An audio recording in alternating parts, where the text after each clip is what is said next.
नमस्कार साथियों, स्वागत है आपके अपने YouTube channel next stay with R K sir. आज हम बात करने वाले हैं राजस्थान जीके के बारे में। आज का जो सेशन होने वाला है वो इम्पोर्टेंट क्वेश्चंस का सेशन होने वाला है, तो सेशन को लास्ट तक देखना। जो साथी चैनल पर पहली बार आए हैं वो चैनल को सब्सक्राइब कर ले, बेल आइकन को प्रेस कर ले ताकि नोटिफिकेशन आप सभी के पास पहुँच सकें। चलिए बढ़ते अपने सेशन की ओर, क्वेश्चन नंबर 1 की ओर चलते हैं। क्वेश्चन नंबर 1 हमारे पास दे रखा है, अचलगढ़ किले का निर्माण किसने करवाया। अचलगढ़ जो किला है उसका निर्माण किसने करवाया, ये हमें यहाँ पर पूछा है। तो यहाँ पर जो ऑप्शंस दे रखे हैं वो ऑप्शंस कौन कौन से हैं, तो यहाँ पर दे रखा है महाराणा कुंभा, मान सिंह, राय सिंह या महाराणा प्रताप। कौन सा ऑप्शन राइट आंसर होगा ये हमें यहाँ पर बताना है। तो यहाँ पर अगर बात करें किसकी, अचलगढ़ की, तो अचलगढ़ जो किला है ये कहाँ पर है, तो अचलगढ़ किला सिरोही में है। कहाँ पर है, सिरोही में। ठीक है, इसका निर्माण करवाया था महाराणा कुंभा ने। ऑप्शन यहाँ पर हो जाएगा ए अपना राइट आंसर। महाराणा कुंभा को क्या कहा जाता है, तो महाराणा कुंभा को स्थापत्य कला का जनक कहा जाता है।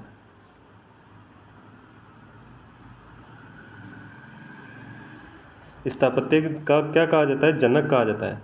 ठीक है, मेवाड़ में स्थापत्य का जनक कहा जाता है। क्यों कहा जाता है, क्योंकि जो मेवाड़ में 84 दुर्ग बने हुए हैं ना, उन 84 दुर्गों में से जो कुंभा ने है ना, उन्होंने कितने 32 दुर्गों का निर्माण करवाया। कितने दुर्गों का, 32 दुर्गों का क्या करवाया था, निर्माण करवाया था। इसलिए इन्हें क्या कहा जाता है, स्थापत्य का जनक कहा जाता है। ठीक है, आगे चले नेक्स्ट क्वेश्चन की ओर। क्वेश्चन नंबर 2 हमारे पास दे रखा है, हाल ही में सुर्खियों में रहा बाबा मगरा द्वीप किस झील में स्थित है। जो बाबा मगरा द्वीप है वो द्वीप किस झील में स्थित है। उदय सागर, फतेह सागर, पिछोला या जयसमंद। कौन सा ऑप्शन राइट आंसर होगा, यहाँ पर कौन सा ऑप्शन है जो राइट आंसर होगा, तो यहाँ पर हो जाएगा जयसमंद झील। ऑप्शन यहाँ पर डी अपना राइट आंसर हो जाएगा। जयसमंद झील को क्या कहते हैं, और डेबर झील भी कहते हैं। डेबर झील भी इसे ही कहा जाता है। ठीक है, ये भी आपको पता होना चाहिए। बात करें तो यहाँ पर जो टापुओं की संख्या है वो कितनी है, तो यहाँ पर जो जयसमंद झील है इसमें टापुओं की संख्या कितनी है, 7 टापुओं की संख्या है। कितनी है, 7 टापुओं की संख्या है। सर्वाधिक टापुओं वाली झील इसी जयसमंद झील को ही कहा जाता है। ठीक है, कहाँ पर है, तो ये सलुम्बर में है। कहाँ पर है, सलुम्बर में है। ठीक है, यहाँ पर अगर बात करें तो जो टापुओं की संख्या कितनी है, 7 है। और जो बाबा का मगरा द्वीप है ये जो झील किस झील में है, तो ये जयसमंद झील में है। ठीक है ना, ऑप्शन यहाँ पर अपना डी राइट आंसर हो जाएगा। आगे बढ़ते हैं नेक्स्ट क्वेश्चन की ओर। देखो यहाँ पर अगर बात करें तो ये सुर्खियों में क्यों है, ये जो द्वीप है ये सुर्खियों में क्यों है, ये अगर आपको पता है तो कमेंट कीजिए। यहाँ पर अगर बात करें तो ये सुर्खियों में है अतिक्रमण के कारण। इस पर क्या हो रहा है, अतिक्रमण हो रहा है। क्या हो रहा है, अतिक्रमण हो रहा है। ठीक है, इस कारण ये क्या है, सुर्खियों में है। आगे बढ़ते हैं नेक्स्ट क्वेश्चन की ओर। क्वेश्चन नंबर बात करें तो 3 नंबर है, सांकड़ा बांध किस जिले में स्थित है। यह सांकड़ा बांध है ये किस जिले में है, जोधपुर, टोंक, जयपुर या अलवर। कौन सा ऑप्शन राइट आंसर होगा, सांकड़ा बांध अलवर में है। ऑप्शन डी यहाँ पर राइट आंसर हो जाएगा। नेक्स्ट क्वेश्चन की ओर चलते हैं। नेक्स्ट क्वेश्चन है जो हमारे पास क्या कहता है, नेक्स्ट क्वेश्चन नंबर हमारे पास दे रखा है 4 नंबर, अजय मेरू या अजमेर शहर की नींव किसने रखी थी। अजय मेरू या अजमेर की जो नींव है वो किसने रखी थी, तो यहाँ पर कौन सा ऑप्शन राइट आंसर होगा, अजयराज, अमोराज, हमीर या विग्रहराज चतुर्थ। कौन सा ऑप्शन राइट आंसर हो जाएगा, तो यहाँ पर जो ऑप्शन होगा वो हो जाएगा ए अपना राइट आंसर हो जाएगा। ए क्या हो जाएगा, राइट आंसर हो जाएगा। आगे चलते हैं नेक्स्ट क्वेश्चन की ओर। नेक्स्ट क्वेश्चन की ओर चलें तो नेक्स्ट क्वेश्चन हमारे पास दे रखा है 5 नंबर, निम्नलिखित कथनों पर विचार कीजिए तथा नीचे दिए गए कूट से सही उत्तर का चयन कीजिए। यहाँ पर एक कथन दे रखा है, एक कारण दे रखा है, और यहाँ पर पूछा है कि जो कथन और कारण, जो कथन है उसका कारण क्या सही है क्या, तो यहाँ में दोनों में से बताना है कि कौन सा सही है और कौन सा गलत है। तो यहाँ पर कहता है अहाड़वासी तांबा गलाना जानते थे। तो यहाँ पर किसकी बात हो रही है, अहाड़वासियों की बात हो रही है। क्यों, क्या करते थे, तांबा गलाना जानते थे। क्या ये बात सत्य है, इसके लिए कारण दे रखा है। यहाँ से तांबे के औजार और उपकरण बड़ी संख्या में मिले हैं। तो यहाँ पर क्या कह रहा है कि जो आहड़वासी हैं जो तांबा गलाना जानते थे, तो यहाँ पर जो कारण क्या कह रहा है, हमें जो कथन है इसके लिए कारण पूछा है। कारण क्या कह रहा है कि यहाँ पर से जो तांबे के औजार और उपकरण क्या हैं बड़ी मात्रा में मिले हैं। तो क्या ये सही है क्या? तो बिल्कुल यहाँ पर अगर हम देखें तो आहड़वासी हैं, आहड़ जो सभ्यता है वो ताम्र सभ्यता है, ताम्र युगीन सभ्यता है। तो यहाँ पर ये तो सही बात है। और इसका कारण क्या है, यहाँ से क्या हुआ है, हमें जहाँ आहड़ सभ्यता है यहाँ से हमें क्या प्राप्त हुआ है, तांबे के औजार और उपकरण प्राप्त हुए। बिल्कुल सही बात है। अगर हमें आहड़ से तांबे के औजार और उपकरण प्राप्त हुए हैं तो हम कह सकते हैं कि वहाँ पर तांबा गलाने की क्या है जानकारी मिलती है, ठीक है ना। तो वहाँ पर क्या है तांबा गलाया जाता था, ठीक है ना। तो ऑप्शन यहाँ पर कौन सा हो जाएगा, ए और आर दोनों सही है बिल्कुल। और आर ए की सही व्याख्या कर रहा है, बिल्कुल सही व्याख्या कर रहा है। आर है वो ए की क्या कर रहा है, सही व्याख्या कर रहा है, ठीक है ना। तो यहाँ पर ए ऑप्शन अपना राइट आंसर हो जाएगा। आगे चलते हैं नेक्स्ट क्वेश्चन की ओर। क्वेश्चन नंबर 6 दे रखा है, सूची 1 को सूची 2 के साथ सुमेलित करना है। सूची 1 को सूची 2 के साथ क्या करना है, सुमेलित करना है।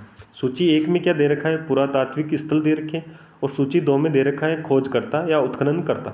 तो यहाँ पर जो पुरातात्विक स्थल है जैसे कालीबंगा है, अब कालीबंगा की खोज किसने की थी ये हमें यहाँ पर बताना है, ठीक है।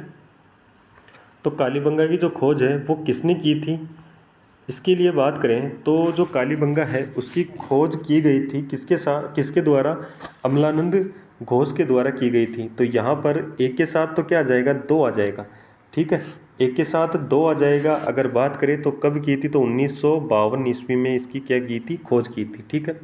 आहड़ सभ्यता, अगर आहड़ सभ्यता की बात करें तो इसकी जो खोज है वो किसने की थी, तो आहड़ सभ्यता की खोज है वो की गई थी अक्षय कीर्ति व्यास के द्वारा। यहाँ पर बी के साथ क्या आएगा, तो बी के साथ 4 आ जाएगा। अगर आपसे पूछे कि कब की गई थी तो ये की गई थी 1953 ईस्वी को, ये भी आपको पता होना चाहिए। तो यहाँ पर ए के साथ क्या आ रहा है, 2 आ रहा है, बी के साथ क्या आ रहा है, 4 आ रहा है, सी के साथ क्या आएगा, गणेश जो सभ्यता है, गणेश्वर जो सभ्यता है, ये गणेश्वर सभ्यता किसने खोज की थी, तो R.C. अग्रवाल के द्वारा गणेश्वर सभ्यता की क्या की थी, खोज की थी। तो यहाँ पर सी के साथ क्या आ जाएगा, एक आ जाएगा। और अगर आपसे पूछे तो कब की गई थी, तो 1972 ईस्वी को, ठीक है, ये भी आप पता रखें। यहाँ पर बचा क्या, बेहराट सभ्यता, तो यहाँ पर दयाराम साहनी आ जाएगा। तो यहाँ पर डी के अंदर क्या आएगा, 3 आ जाएगा, ठीक है। यहाँ पर इसकी बात करें तो 1936 या 37, 1936-37 में इसकी खोज की गई थी, ठीक है। इस प्रकार से हमारा जो आंसर बनेगा और आंसर आपको मिल जाएगा, ठीक है। चलिए आगे बढ़ते हैं नेक्स्ट क्वेश्चन की ओर।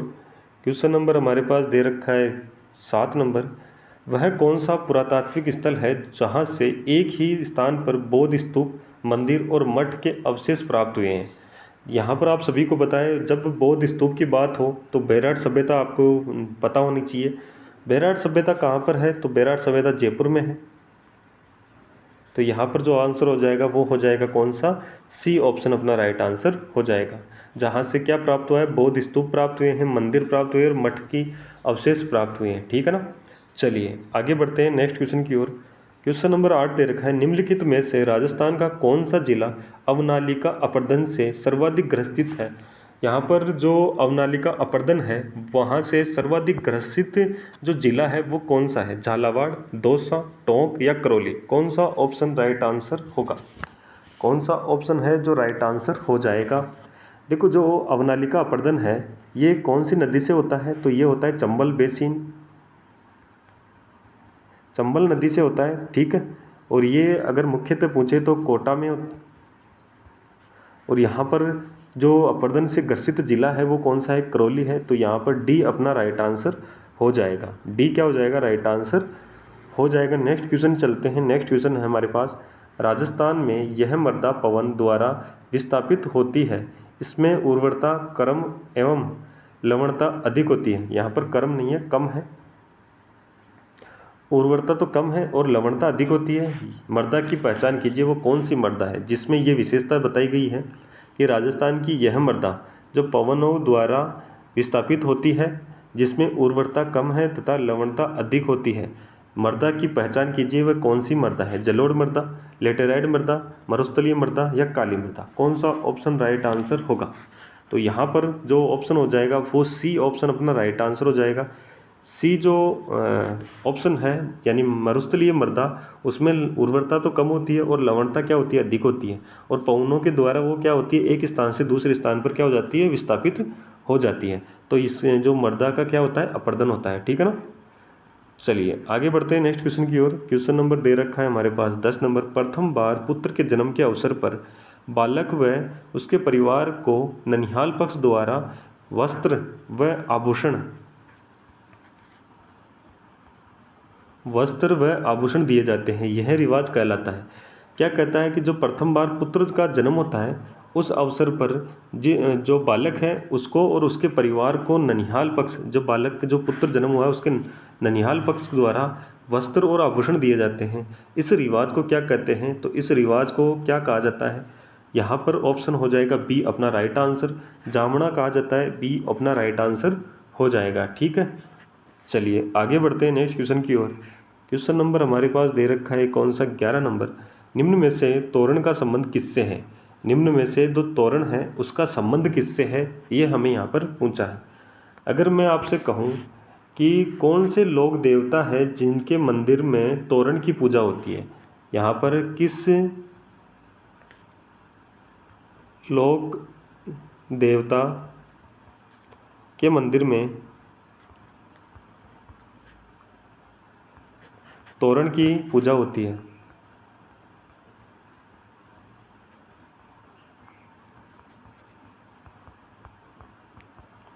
तो अगर आपको पता है तो कमेंट कीजिए क्या कहता है यहाँ पर कि किस लोक देवता के मंदिर में क्या होती है, तोरण की पूजा होती है। अगर मैं आपसे पूछूं दूसरा एक क्वेश्चन और पूछता हूँ, वो क्या है, राजस्थान में लकड़ी के तोरण लोकप्रिय हैं। जो यहाँ पूछा है राजस्थान में लकड़ी के तोरण है वो कहाँ के लोकप्रिय है, ये पूछा है। तो यहाँ पर जो आंसर होगा, देखो यहाँ पर जो लोक देवता है वो कौन से लोक देवता है, तो वो है मामादेव, मामदेव। ठीक है। और यहाँ पर जो तोरण, जो राजस्थान में जो लकड़ी के लोग तोरण है वो लोकप्रिय है, वो कौन से कहाँ के हैं, तो वह है त्रिपोलिया बाजार।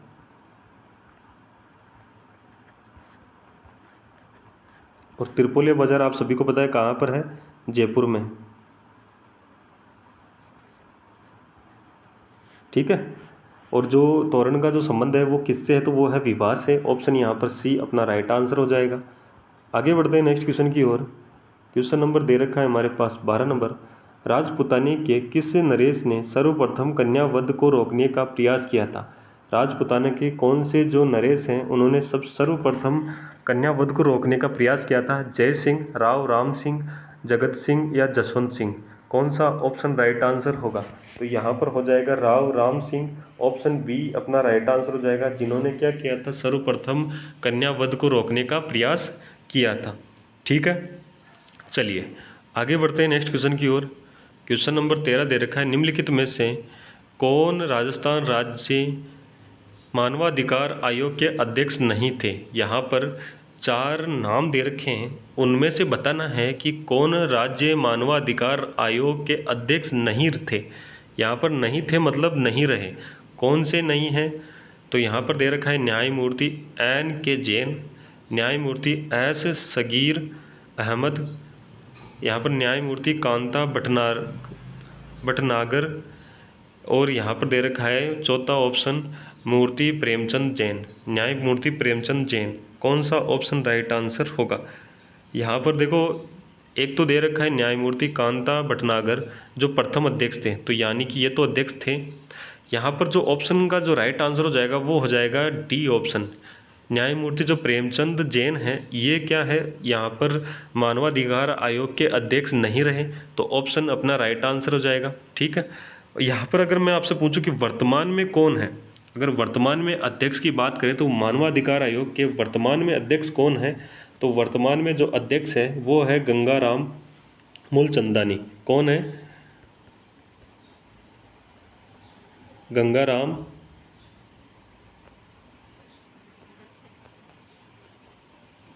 मूलचंदानी। ठीक है। वर्तमान में अगर आपसे पूछ ले वर्तमान में कौन है तो। चलिए आगे बढ़ते हैं। नेक्स्ट क्वेश्चन की ओर। क्वेश्चन नंबर दे रखा है गुलाबी संगमरमर का खनन क्षेत्र है। गुलाबी जो संगमरमर है वो उसका क्षेत्र कौन सा है, ये यहाँ पर पूछा है। तो बाबरमल, केसरियाजी, डूंगरपुर या फिर कुमारी, कौन सा ऑप्शन राइट आंसर होगा। तो यहाँ पर जो ऑप्शन हो जाएगा वो हो जाएगा बाबरमल। कौन सा ऑप्शन हो जाएगा, बाबरमल। ऑप्शन ए यहाँ पर राइट आंसर हो जाएगा, जो गुलाबी संगमरमर का खनन क्षेत्र है। ठीक है, चलिए आगे चलते हैं नेक्स्ट क्वेश्चन की ओर। क्वेश्चन नंबर हमारे पास दे रखा है 15 नंबर। क्या कहता है, राजस्थान के मुख्यमंत्री को चिन्हित कीजिए जिन्होंने राज्यपाल के रूप में भी कार्य किया है। यहाँ पर 4 मुख्यमंत्रियों के नाम दे रखे हैं, उसमें से हमें ये बताना है कि कौन कौन से मुख्यमंत्री हैं जिन्होंने क्या किया है। एक तो मुख्यमंत्री पद पर भी रहे हैं और एक राज्यपाल के पद पर भी रहे हैं। तो यहाँ पर कौन सा ऑप्शन हो जाएगा राइट आंसर, ये हमें यहाँ पर बताना है। तो ऑप्शंस यहाँ पर जो नाम दे रखे हैं वो दे रखे हैं मोहनलाल सुखाड़िया, हीरालाल देवपुरा, शिवचरण माथुर या जगन्नाथ पहाड़िया। तो कौन सा ऑप्शन राइट आंसर हो जाएगा। तो यहाँ पर हो जाएगा एक तो मोहनलाल सुखाड़िया यानी कि एक हो जाएगा शिवचरण माथुर 3 और एक हो जाएगा जगन्नाथ पहाड़िया। तो यहाँ पर हो जाएगा 4। 1, 3 और 4 ये 3 जो व्यक्ति हैं इन्होंने क्या किया था, इन्होंने राज्यपाल का पद भी संभाला है और मुख्यमंत्री भी बने हैं। तो यहाँ पर हो जाएगा 2 नंबर अपना राइट आंसर। 1, 3 और 4 कौन से ऑप्शन में है, 2 नंबर में है। तो 2 नंबर अपना राइट आंसर हो जाएगा। आगे बढ़ते हैं नेक्स्ट क्वेश्चन की ओर। क्वेश्चन नंबर 16 दे रखा है महिला चित्रकारों कमला एवं इलायची के नाम किस चित्रकला शैली से संबंधित है। यहाँ पर ये पूछा है कि जो कमला और इलायची है ये कौन सी चित्र शैली से संबंधित है। किशनगढ़ चित्रशैली, नाथद्वारा चित्रशैली, अलवर चित्रशैली या फिर जोधपुर चित्रशैली। तो यहाँ पर कौन सा ऑप्शन राइट आंसर होगा, ये पूछा है हमसे। तो यहाँ पर जो ऑप्शन हो जाएगा वो हो जाएगा 2 नंबर, यानी कि नाथद्वारा चित्रशैली से क्या है ये संबंधित चित्रकार हैं। जो महिला चित्रकार कौन कौन, एक तो कमला और एक इलायची, जो कौन सी चित्रशैली से संबंधित है, तो ये है नाथद्वारा चित्रशैली से संबंधित। ठीक है, आगे चलते हैं नेक्स्ट क्वेश्चन की ओर। एक बार सभी साथी सेशन को लाइक कर दे, शेयर कर दे। चैनल पे जो साथी पहली बार आए वो चैनल को सब्सक्राइब कर ले, बेल आइकन को प्रेस कर ले ताकि नोटिफिकेशन आप सभी के पास पहुंच सके। क्वेश्चन नंबर 17 कह रहा है निम्नलिखित में से कौन सा इस युग में सुमेलित है। यहाँ पर एक साइड बावड़ी दे रखा है और एक साइड दे रखा है स्थान। तो ये कह रहा है कि कौन सा है जो सुमेलित है। इसका मतलब जो 4 ऑप्शन में से 3 ऑप्शन ऐसे हैं जो सुमेलित नहीं है और एक ऑप्शन ऐसा है जो सुमेलित है। ठीक है, तो यहाँ पर कौन सा हो जाएगा,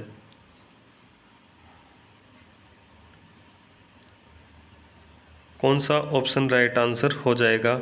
तो देखो चांद बावड़ी आबानेरी, चांद बावड़ी है जो आबानेरी में है, बिल्कुल यही ऑप्शन अपना क्या हो जाएगा राइट आंसर हो जाएगा। देखो त्रिमुखी बावड़ी दे रखा है जो चुरू बता रखा है। यहाँ पर अगर बात करें किसकी, त्रिमुखा बावड़ी की, तो त्रिमुखी बावड़ी है ये चुरू में नहीं है, ये चुरू में नहीं है। कहाँ पर है, तो ये है उदयपुर में। कहाँ पर है, उदयपुर में है। नौलखा बावड़ी जयपुर, यहाँ नौलखा बावड़ी जयपुर में नहीं है, ये कहाँ पर है, ये तो डूंगरपुर में है। कहाँ पर है, डूंगरपुर में है। और झालीबाब की बावड़ी है तो ये कहाँ, सिक्कर में नहीं है, ये भी कहाँ है, तो ये है कुंभलगढ़ में।